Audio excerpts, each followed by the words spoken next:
Family જો આજે આપણે ગરાડ આવ્યા છે સાફા માટે, સાફા શીખવાડવા માટે. અને આજે જોધપુરી સાફો કઈ રીતે બાંધવો એ હું તમને શીખવાડું. તો પહેલાં આપણે 9 મીટર સાફો લેવાનો છે અને આ છે લેરિયાનો સાફો. અને હવે કઈ રીતે આપણે જોધપુરી સાફો વાળીએ.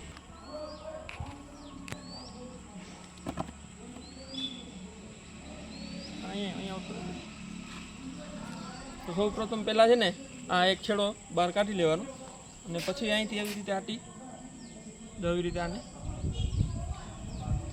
રીતે આટી પાડતી જવાની. પછી આપણો જે જમણો હાથ છે જમણા હાથને આ રીતે રાખી અને પછી એના ઉપર 2-3 આટી એની ઉપર જ ચડાવી દેવાની એવી રીતે.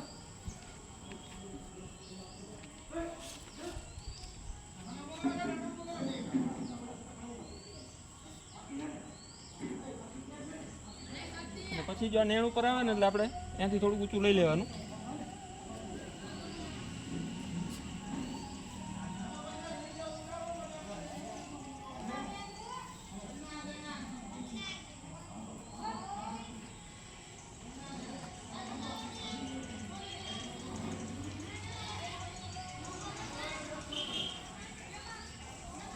અને હવે આટલી બધી આટી લેવાઈ જાય પછી આપણે પટ્ટો બનાવી લેવાનો. અને પટ્ટો બનાવી અને છેલ્લે આપણે સાફાનો એન્ડ આપી દેવાનો. સાફાનો જેવી રીતે પ્લેન પટ્ટો બનાવી લેવાનો, પ્લેન પટ્ટો.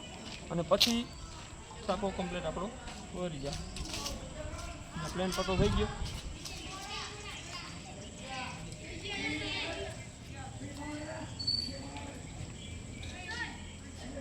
અને આ કાપડ આપણે વધારે લૂઝ હોય તો એને બેવડું વાળી અને પછી એ રીતે આપણે ચોખ્ખું બનાવી નાખવાનું.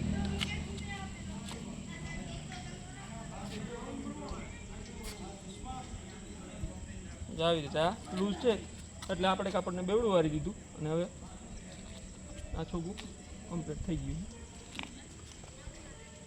તો આ વળી ગયો છે જોધપુરી સાફો. અને કાલનો દિવસ પણ જે આપણે ગરાડ રહેવાના છે એટલે બધા ભાઈઓને જે ગરાડમાં રહેતા આજુબાજુના ગામડાવાળા બધા ભાઈઓને સાફા શીખવા માટે બધાને વિનંતી કે બધા અહીંયા ગરાડ આપણે માતાજી નાગણેજી માના મંદિરે આવે. કાલે આખો દિવસ અમે અહીંયા રોકાવાના છે તો બધાને આવવા વિનંતી. પાછળ જે મારા નાગણેજી માતાજીનું મંદિર.